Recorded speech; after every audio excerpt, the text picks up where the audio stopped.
back, man. How you doing? All right, doing great, doing great. How's everybody doing? We have a movie, another anthology film. We just did Tales from the Hood, so this time we got another anthology. To me, I don't know if it's my personal favorite anthology, but it may be the one I've seen the most. Hmm. And it's Right. a George Romero film, co-written by Stephen King, and Okay. with effects by Tom Savini, starring some of our favorite people like Tom Atkins, Adrian Barbeau. The list goes on. There's a full ensemble cast in this movie. Today we're talking about Creepshow from 1982.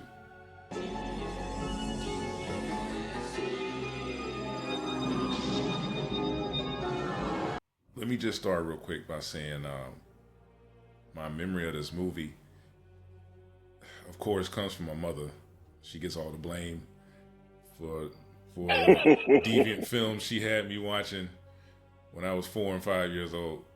Was one of those movies that I just kind of grew up watching. It was like always on cable, and I'll have these vivid memories of the monster in the box and Stephen King turning into a plant and the wraparound story and Yeah. it all like as a kid, and I like comic books as a kid, so the fact that it was all kind of Yeah. like the wraparound story was kind of based around the comic book storyline, and that's before I even knew what EC Comics was. That was way before I knew anything about that. Right. But one of those movies that just stayed in my head, and then like early '80s, late '70s, early '80s, into the '80s and '90s, Stephen King was a huge name, and Yeah. you're talking about the time when this was out, and Carrie before that, and Salem's Lot, and Christine, Cujo, Understand. which Yeah. we talked about. Yeah, Cujo. Those Stephen King movies they they stay with you. So yeah, my memory of this movie, man, initially is just the fact that it was always on TV. Apparently, seemingly, it seemed Yeah. like it, because I know I watched it a lot when I was really young, 4 and 5 years old. Talking about 82, 83, when it probably hit cable. Right. Yeah, I was watching this. I had no business watching this movie at 5 years old, but I loved it. Traumatized. It was shown on HBO a lot, man. I remember when it first came on Yeah, cable, and they showed on HBO, and being younger, I still was, I was old enough to understand what it was, but still young enough to be scared to death. And I always remember like the right. crate story was one of them, that damn freaking whatever, the Tasmanian devil with them long ass teeth, man. And Yeah, then the one that really kind of creeped me out was the dead people coming back from the water, from the shore, the one with Leslie Nielsen right. in it, because they were all Yeah, wrinkled and deformed and decayed, and he was shooting them in the face and the head, and they still was coming. I was yeah, like, oh, man. Stuff dripping down their freaking forehead. yeah, Yeah, just yeah, good stuff. But yeah, when I was younger, it creeped me out. It was one of the joints where you're looking at it behind the couch, like, oh, no. yeah. The movie did creep me out when I was young, and around that time, I don't know, honestly, I should have trauma in my life. You know what I'm saying? Like, I was watching like Poltergeist and all this other shit. Yeah, Cujo scared me to death, same here. and thinking about this movie, man. Like you said, the crate was a story that I know would scare me from going, like, poking my head into like a dark place. You know what I'm saying? Yeah, yeah. Like, yeah, like I would think about like something like the crate, um, and the what was the other one? The graveyard, the Father's Day one, Oh yeah, the which one, ends the up being first like one. the first story. Yeah, for Hmm. whatever reason, I don't know what it was, but the way that Ed Harris gets killed when he's Mm, kind of moving and the tombstone thing is like sliding. I don't know, for yeah, whatever reason, as a kid, that scared me to death. And if I was ever laying on the floor and there was anything on like a table above me, I would just imagine that when I move, Yeah, it you will move freaking with me move. and fall on me. You know, I don't think I ever told my mom that, but like that shit scared me, bro. I don't even know why. I don't know why that scared me so much. No one wants their head squished. That's what that is. Big ass cement Right. things falling on your head. That's not good. Not good, bro. Yeah. That's funny. But as we compare it to something like Tales from the Hood, one of the criticisms I had of Tales from the Hood was that the wraparound story, I don't know, it didn't fit as well into the story of the film as a whole. Right. Where something like Tales from the Dark Side, the movie, or this movie, the wraparound story is pretty intertwined into what's going on, because Right. the actual stories themselves don't have to be relevant to the wraparound story. It's just that the wraparound story perfectly sets up the stories that are told. Exactly. By It all them was being in seamless. a comic book. Yeah. Right. In particular, this wraparound story, the beginning of it I think, was genuine to the time, because you figure it was 1982, and during that time period, this was the beginning of what they call the Satanic Panic, where they had Yeah. so many like board games, and Dungeons and Dragons was under fire for introducing children to the occult and all this other freaking BS. So that beginning, when you had Tom Atkins' character was getting after his son, that was spot on, man, because that was my dad getting on me, you know, Yeah. about things, and it was just so spot on. He's out there watching the dump truck come and get his stuff and hog it off to the dump. Like that was Yeah. just so perfect for that time period. So it was kind of nice to see that they kind of incorporated like almost like real events into the beginning of their show to kind of give it, I guess the story some reason, which was good. I like that. Yeah. I guess the studio giving George Romero a little bit of money that he wasn't used to. He wasn't used to having an $8 million budget for a movie. And the help of, Stephen King helping to write and everything. So yeah, just a little bit of history about it. He was the type of guy, he was used to working with low budgets. So he was kind of guy that can make the 8 million stretch, even though they almost ran out of money anyway. Right. But that being said, I think he actually did a really good job with this movie, especially like, with all these different characters and all these different stories. I think he actually put it together pretty well. Oh yeah, absolutely. I mean, you figure that it was. I expected a heck of a lot better now, knowing, because again, when we were kids, we didn't really like know the lineup of like who was in there, who had their hands in it. But you had iconic folks that had their hands all in this, man. And I mean, it really was, it was pretty decent, the idea. But I don't know, man. I just felt like maybe it came just a little short, But again, it was the first one out of many. But you would figure that you got Stephen King, George A. Romero. And then, Romero, Tom Savini came over with Romero because I think, Tom's from Romero's camp anyway. So they had like enough people to really make this like something that would have blown things out of the water. And it did good. Don't get me wrong. It did good, but it wasn't nothing that was, soul shocking. You know what I'm saying? Well, I mean, just to get into it, the first story is with Father's Day. It's a real simple story. I want to get your thoughts on it. We don't, without having to go through the whole story or anything, but just your initial thoughts on that story. Initially set up, I think it was pretty decent. It would have been nice if they had really shared just a little bit more backstory to the main character. I mean, I guess the father's name was Nathan. And I learned that from reading the Wikipedia that he he gained all their money from bootlegging, fraud, extortion, and murder for hire. So initially you don't really kind of see that. You see this grumpy old man sitting in a chair, and you kind of have like little tidbits here and there, but nothing really explaining like this guy was the biggest piece of shit on the man. So that's why he was torturing his. I guess that's his daughter. Right. Or it was a young lady that was that died in the beginning. I think it was his daughter, right? Bedelia. Yeah, it was his daughter. And now it makes sense that that her beloved, her fiance, had a hunting accident, which of course was orchestrated by him because he knew all the hitmen. Right. Yeah. that was his Accident. business. So everything kind of clicked after that. I Right. was like, oh, that's how it happened. So of Yeah. course she flipped out and killed him mob style Yeah. Yeah. with the marble ashtray, bashed his head in.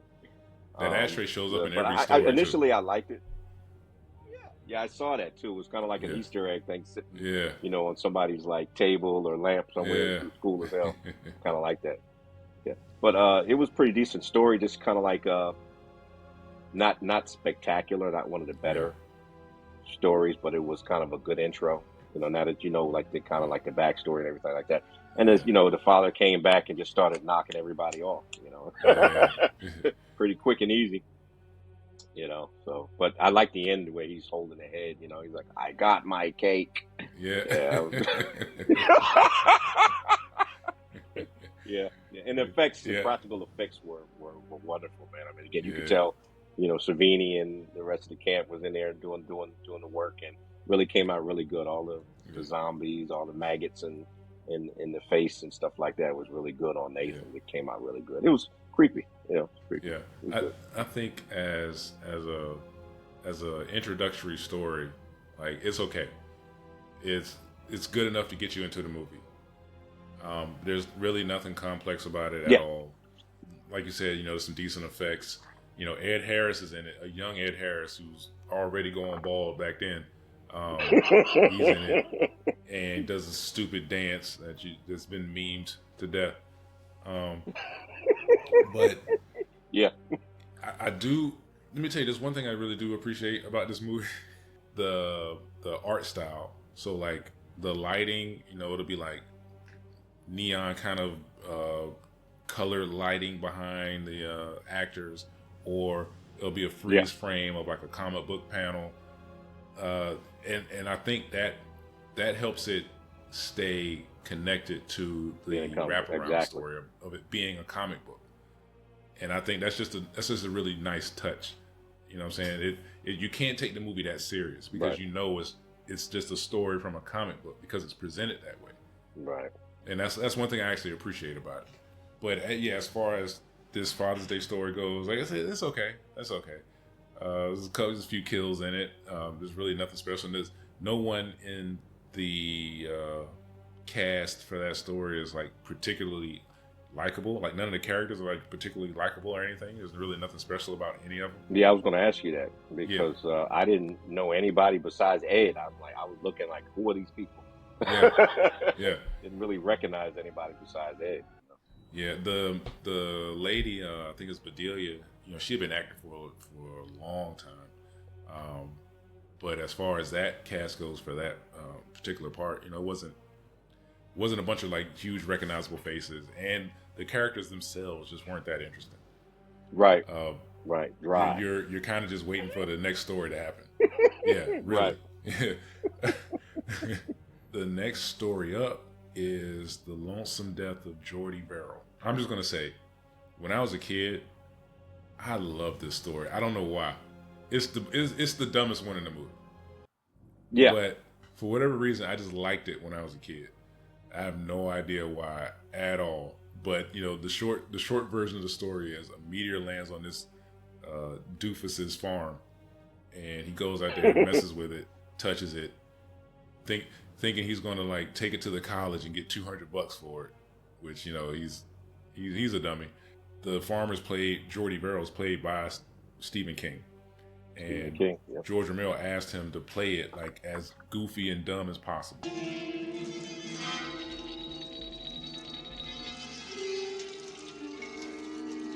He does. Like this is goof. It's this skit itself, this sketch.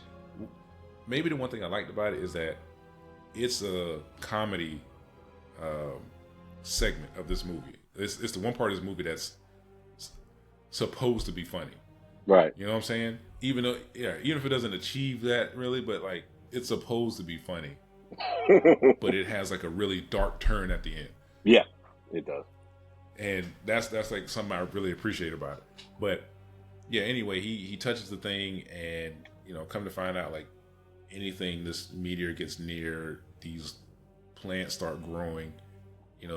He he gets stuff on his finger and twisting his mouth, and all of a sudden he's got little things on his hand, and now he's got like moss growing on his tongue, and it's just spreading everywhere. He's drinking alcohol. And, yeah, everything. Yeah, just sprouting everywhere.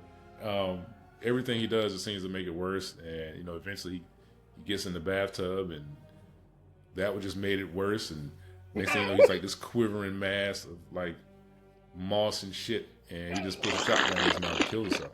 Right. But like it's like his little dreams of going to see the professor and trying to get money, and then he has another dream of like he breaks the rock, and the professor's like, I'm not giving you that much money for it. And then he has another one with the same professor's like what's like a dentist now, a doctor. He's a doctor now, and that's where you see that marble ashtray again. Yep. But it's just his like his dumb mind trying to wrap itself around what's happening, and what's happening, this thing's exactly just what's happening spreading. Right, it's just spreading plants everywhere, and it does, like I said, it has a really dark turn at the end because it's really silly and goofy and funny until he blows his head off, and then they kind of go to outside, and the plant has just taken over basically everywhere. You see it spreading to different towns and whatnot. But anyway, I'm sorry. What did you think about that one? Yeah, with that last scene, I ask you now, most of Stephen King's stuff happens in Casterly Rock? Yeah, Castle Rock, Maine. Castle Rock? Yeah. And that's where it looked like that's where the moss and the plants and stuff were growing down the street toward Castle. So he kind of wove it into his own universe, but I thought was kind of cool. Yeah, yeah, exactly. But yeah, it was okay. It was okay story. Yeah, it was like again a good second story. Nothing spectacular. You got a couple giggles from it, especially like when he gets into the bathtub. I'm like, dude, what are you thinking? Like it's gonna grow, bro. Even worse. So it's just like, he's done after this. And his dad was even telling him, if you get in that water, you're about to sign your own death warrant. Yeah, exactly, bro. And that's what happened. But yeah, it was good. The next story in this movie is Something to Tide You Over. Now, I'm gonna let you start with this one because I know you were telling me that this is like one of your favorite stories in the movie. Yeah, this is the story that has Leslie Nielsen in it from Airplane and stuff. This is this kind of hit me kind of like the last film that we were talking about, where you had the comedian that was he's always funny most of the time, and to see him take like a serious turn, it just kind of gives you a little bit more creep factor.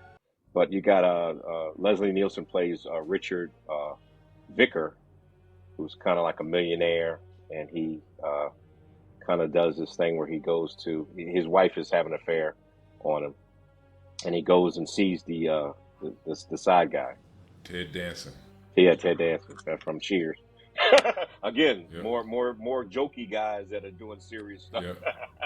So goes to see his name is Henry Wentworth. It was kind of cool when he answered the door and everything, but again they had to stand off at the door like, man, I ain't trying to talk to you. You know what it is. I'm beating your wife's gut.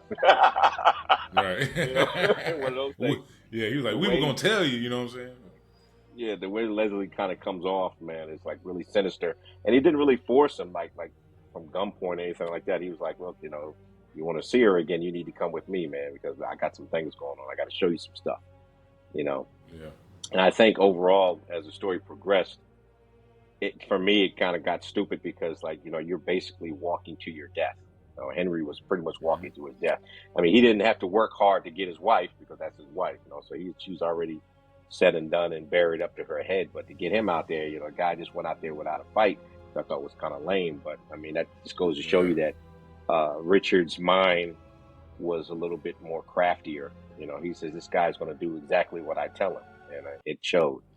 And he got out there, and I don't think that Henry really realized what was going on until he was buried up to his neck and realized that death was coming.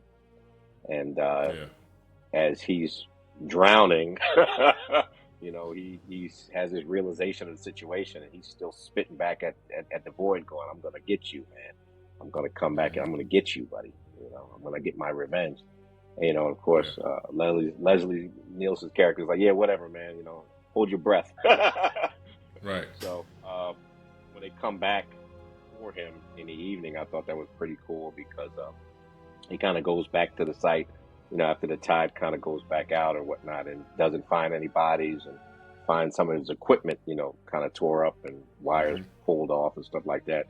So he's trying to figure out, well, maybe they just got pulled out with the tide. No big deal. So he goes back to his secured area. And that was a really secured area, by the way. He had that whole beach was all his, man. He had cameras set up and everything. So nobody can hear you scream out there, So had it all set up and it went down properly, man. And then they came back for him. And I don't think that it really registered with him until he was on the beach up to his neck, And again, overall, it was a pretty decent story because these were comedians that kind of were giving a really serious performance. And we're normally used to seeing Leslie Nielsen in this dry comedy on like Airplane and, Naked Gun and stuff like that. And even with whatchamacallit with Cheers, just kind of like, the funny guys. But when they take on a serious role, it kind of hits a little different. And this, of course, you're talking about an affair. But overall, pretty decent. I like this one. The other two that were shown to us in the beginning, I got a soft spot for this one. Great performances, by the way. Great deliveries. Yeah. How about you? There's of the like 5 stories. There's 5 stories in a wraparound. So of the 5 stories, this is my second favorite one. Yeah. You can never go wrong with a good revenge story. And how the movie or how the story puts you into this situation, right? There's no setup for it, none of that. It kind of just starts out. Leslie Nielsen already knows what's going on. Right. He's plotted this out, man. He's got the closed circuit TV way out there on the beach. He's got the Jeep. He's got the little rollers for the cable to run out there on his Jeep. He's got everything set up. He's got everything set up at his house. He plotted this out, and the movie gives the audience enough credit to know that, okay, he knew this was going on. He set it up. We didn't have to watch him do all this. You know what I'm saying? So you can just jump right into the story instead of showing him finding out and then going to, you don't got to show all that. You don't got to show all that. No, show him out there with a shovel and a gun or whatever. And burying people. Right. Yeah. So I do like the story. It's once again, there's nothing complicated about it. It's just a revenge story. It just so happens that with stories like this in a horror movie, it can't be that simple always. So he gets his revenge, but then they get revenge back on him as zombies. They don't kill him at his house. They take him back out and give him the same treatment that he gave them. And that's the catch. That's what makes this story just a little better than just a regular revenge story.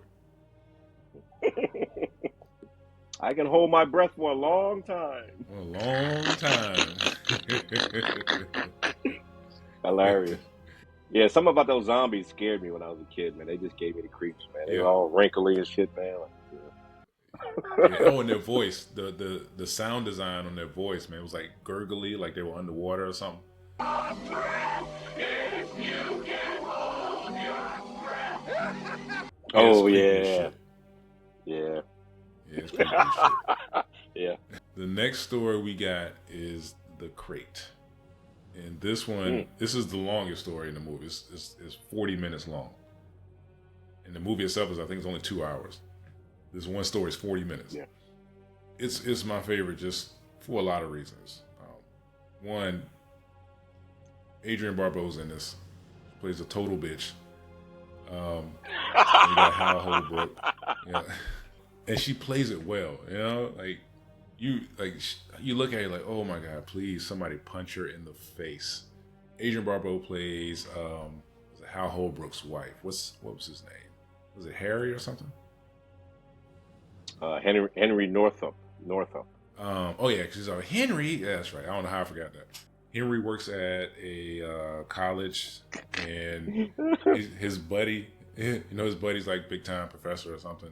There's a janitor in the college who finds a crates from like 1839 or 37 or whatever it was under the stairwell, 1834, under the a stairwell downstairs in the college. And this is one thing I like about this story is just, even though it's only 40 minutes, it feels like you're watching a full movie. The janitor finds a crate. He calls up the one professor, comes out there. They go and investigate. They open the crate up, and damn, it's a monster in that shit, and snatches the damn janitor. Somehow pulls the janitor into the box, and devours him whole, I guess. Yeah, because the box isn't big enough for a full person. And this is what's I like about it. It's like, what is this monster? This monster's he's just arms and a torso or something. I don't know. He ain't got no legs. But you never see the bottom half of him anyway. One of the students comes down there and sees the professor, sees the blood and everything, and he tries to go in and look at the box. Monster comes from out of a corner, gets his ass, bites a big ass chunk out of his neck, scratches his face. Yeah. So, of course, the professor hauled ass up out of there, went to go get his homeboy, told him about what happened, brought him back, showed him what happened. The homeboy, Henry, was like, oh, shit, hold on. This is where this story gets really good, because Henry sees this as the perfect opportunity to get rid of his bitch of a wife. He wants to help his friend. Yes. Because he's a real friend. He's a real friend. He wants to help his friend. Yeah. But he's like, oh, you know what? Yeah, let's not go to the police or whatever yet. I have an idea. Mm-hmm. And he said, look, you know what? You go, I'll take care of it. I'll clean this up. You don't worry about it. Leaves a note for his wife. She because she's like a gossip and she always wants to get into people's business and whatnot. He leaves some bullshit that he knew she would take the bait on, come to the school. Couldn't resist.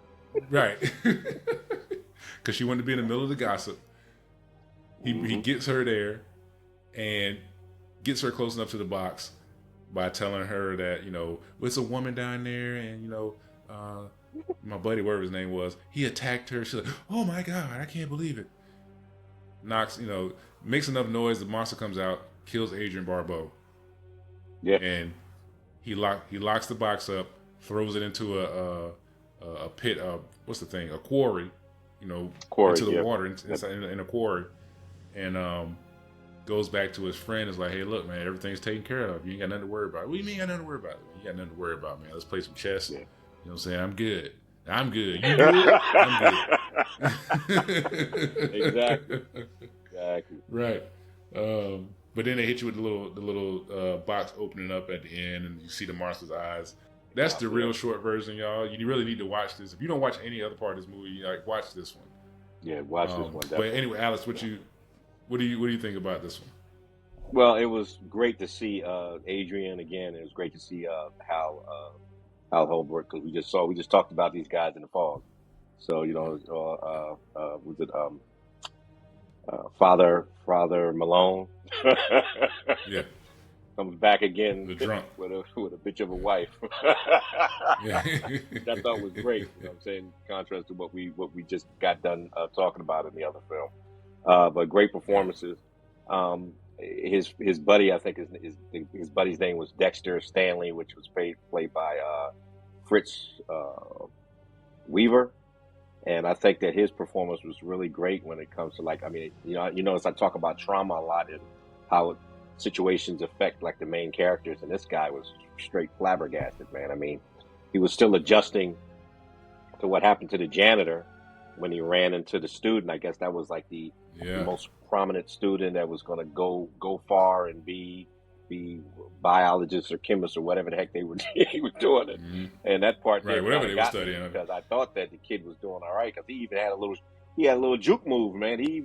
the Yeah. monster, that whatever that thing was, came from the side, and he actually dodged it. And I was like, oh, kid got Yeah. some skills on him and still got snatched. I'm like, God, come Yep. on, man. So he ends up getting killed, and then he goes to see Henry. And by this time, man, his mind is mush, man. And I mean, this guy Yeah, he's was gone. acting his ass off because it was Yeah. believable. This dude was panic stricken, you know, and Yep. he just the delivery was so well, man. I was just like, I'm panicking with this motherfucker. Like, God damn, chill, bro. Have a couple drinks, you know. But great, it was a great performance, And you notice Yeah. that Henry realized that this is the perfect opportunity to get rid of this woman that has been plaguing my life since we got married. He got more of a very calm but very sinisterness Right. about him, Right. and I like that. More How assertive. yes, I like how Holbrook kind of did that little transformation from just making it mental. I'm gonna shoot her in the head. I'm gonna choke her out, choke her with my tie. All this mental stuff to Yeah. we can actually get away with it now. We can actually do this. We can make this happen. Be Right. done with her once We and can for solve all. two problems. Right. We can solve two problems right now. So execution was flawless. I think that part of once all the parts fit together, and at the end it was very satisfying. So yeah, like I said, that's my personal fave of the stories in this movie. Not just because it's the longest. It's just the best one. Definitely. It's just the best one. Yeah. Lastly, is the one story in this movie that I would consistently not watch, just because. Just because, like, roaches don't creep me out or anything like that. You know what I'm saying? Like bugs and stuff don't creep me out. But something about like a really sanitized environment with something disgusting happening in it just gets under my skin. And that's exactly what this story Right. is. I'm the same. Yeah, and it's called They're Creeping Up on You. And there's this old, miser who's basically, modern day Ebenezer Scrooge. He's rich and lives in this penthouse, and he don't like anybody, and he just screws everybody over. And come to find out, he caused the death of his main competitor, and he was so happy. And then the wife called, and he said, "You son of a bitch!" And you killed him. He's like, "Well, I'm glad he's gone," and blah blah blah. And it's like he's just a complete dickhead. The wife of the man you murdered this afternoon. Mrs. Katzenmeyer, how are you? I hope they keep hell hot for you. You son of a bitch. Right. He's talking to the worker outside of his door, the black dude, and he's like, people like you in the service industry who have great work ethic, colored people. Service jobs, people like yourself often do. People of color. Yes, 11:30 would be fine. Like he's one of those guys. You know what I'm saying? Like, I just Right. you fucking hate this dude. Yeah. From the jump, you hate this dude. Garbage. Yeah, and I think maybe another reason I never really connected with this story is that the roaches, there's no explanation for it, because it's like, it seems like it's just all in his head, but like, why? You know what I'm saying? Like, yeah, seems. There's really no explanation for anything that happens in this story. It's just it's like an excuse. What can we do with 100,000 roaches? Yeah. Let's put them everywhere, and we'll write some bullshit around it. I don't know. What do you think about this one? I got a problem with bugs and roaches, man. I mean, not to the point where I'm running away panicking, but I don't like them. I don't like them. Any kind of roach I don't like them at all. So this kind of had me, moving in my seat a little bit. 'Cause I don't like bugs. The guy's name that played what was his name? Mr. Pratt, E.G. Marshall. E.G. Marshall. You remember E.G. Marshall from 12 Angry Men? I definitely remember him from that, because I've seen 12 Angry Men like 5 million times. for various reasons. Right. And he also played in National Lampoon's Christmas Vacation with Chevy Chase.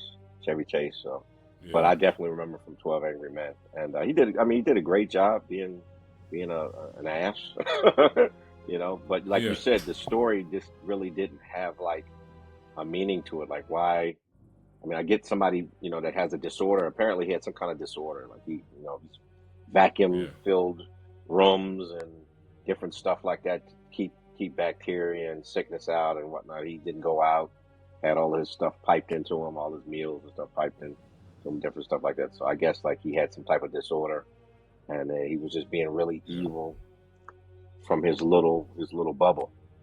And I guess the little things come back to bite you, and that's what happened. I think that that the bugs kind of came back and made an agenda. You got to take this guy out because he deserves it. Right. So they coming through Right. the sink and the rooms and the cracks in the wall and everything, and just to consume this guy. So it just I think it was kind of like a shock factor thing. That's why they put it the last story, because it doesn't really fit with all the other stories, really. You got a nasty little man in a small apartment or a small penthouse. It's just like it was just one of those, the last story. And just let's see if we can gross people out with a bunch of bugs. So that's what happened. They didn't really establish if he had, like, he obviously had some kind of issue, like mentally. Yeah. But there's nothing in this story to say that like his hallucinations were so strong that it could kill him. You know what I'm saying? Mm. Like, 'cause the bugs at the end, they'll come out of his, his neck and his head and yeah, they came all out of everything. And right. Well, I'm like, how did he actually die? Because if he was imagining shit the whole time, then what killed him, and why was it bugs? And if you start thinking about it, you're like, oh my, this is stupid. It's a cool scenario, like having all these bugs everywhere, but like you think about it, this doesn't make any sense. And it was the one story I would always skip. Something to make your skin crawl, I think. And it achieved that, definitely. I mean, because you figure at the end there were no bugs anywhere else in his area other than in the bedroom where he was. I mean, and it just, to me, it just didn't make any sense. Like, all of them was like 3 foot of bugs. Like, covering everything. Like, everything was in that one room. So I just, at the end, I was just like, huh? Like, why? What is this? So it was squirm factor, man. Just to get people going, oh, God, man. Yep. Yeah. Pretty much. So you get a cool ending for the Wraparound Story. Earlier, when Tom Atkins threw out the kid's comic book, and he slapped the kid. That is Stephen King's real life son. He slapped him and everything. Talking shit to the mom. I was surprised. It was Tom Atkins. I was surprised he didn't tell her, like, go sit down before I go to my other broad's house or some shit. Because that's some shit like Tom Atkins would say. He throws it out. He throws it out, and the next day, that's at the beginning. At the end, the garbage guys are coming around. It's Tom Savini and the other guy, I forgot who he is. But they're the garbage guys, and one of them picks up the comic book that got thrown out. He's like, yeah, I love these, and so do my kids. He said, you can order stuff out of these books. So they're going through, like, X-ray glasses, that's a scam, blah, blah, blah. And he's like, this was already been cut out. It was for a voodoo doll. Cut to Tom Atkins talking to his wife, his morning, and he's looking for his son, and he's like rubbing his neck. And wife's like, what's going on? He's like, I don't know. I just got this pain. Pain in the neck. And she offered him something. I forgot what she offered him. Tylenol. So I don't remember what she said. But they cut to the kid, and the kid got a fucking voodoo doll. And he's stabbing the voodoo doll. You know what I'm saying? And hitting him up. Tearing his ass up. Yeah. Just hitting Tom Atkins up, man. So he gets up, and the kid's like, I teach you to throw away my comic books. And he's like, like right in his throat, I guess. And he's like this, and then freeze frame, comic book panel, freeze frame, man, and that's the end of the movie, basically. it's just a funny little wraparound story, and the closing of it it fits. You know, it's simple, but it fits. What did you think about that? Right. There were two lines in this entire movie that I thought were great, and the first one came from Tom Atkins' character. He was like, remember in the beginning when he's pouring the beer, and his wife was like, "Yeah, don't you think you were a little bit hard on the kid, you know?" And he was like, "Hey, babe, that's why God made fathers, babe. That's why God made fathers, babe. That's why God made fathers. That's why God made fathers." You know, in his chauvinistic way of saying it, you know. So I was like, "Yeah, Tom, yeah." And the other one was with the crate one. And this one had me dying laughing, where Adrian Barbeau's character gets grabbed, and then the guy, you know, her husband Harry backs out, and he's yelling, he's like, just have it call you Billy, have it call you Billy. Oh, just tell it to call you Billy. while it's eating their ass up, and I was just like, wow, I was cracking up. Those two lines are my favorite, man. But it was great to see Tom Atkins in the beginning, man. Just again, they picked the right guy to deliver, you know, the father character. He did it just perfect.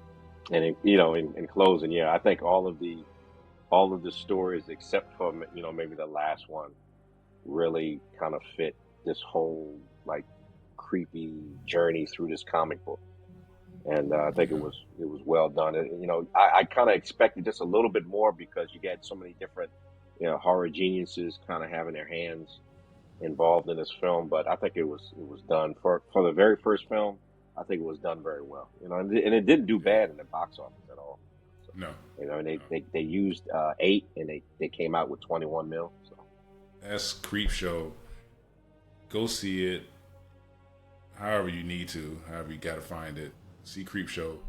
Great movie to watch. You know, Halloween, eat some popcorn, watch a silly movie. You may like 1, 2, or all 5 of the stories. Yeah, it's definitely a good watch if you're a horror fan. That's it for October, y'all.